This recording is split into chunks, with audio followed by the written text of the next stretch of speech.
How to recover deleted chats on Instagram. Hey everyone, welcome to the channel. This is Rose and I'm here to guide you to recover deleted chats on Instagram. Watch the video till the end and don't forget to subscribe the channel for more tech and tips videos. Firstly, hop on the Instagram application on your device. Sign into your account.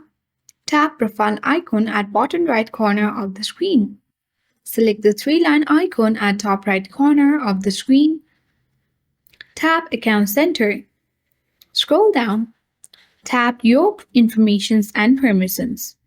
Select Download Your Information and tap Download or Transfer Information button.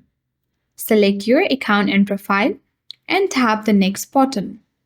Tap some of your information. Now scroll down. Tap Messages option and tap Next button. Here, tap Download device.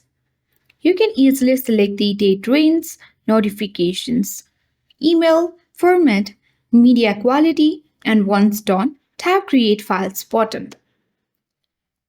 And the request has already been sent and the information is preparing to being downloaded. So when the information gets downloaded, from there you can easily see your deleted messages or chats on Instagram. So that's all for today. Hope this video helped you. If you are new to our channel, hit the like button, subscribe to our channel for more tech and tips videos. Thank you for watching.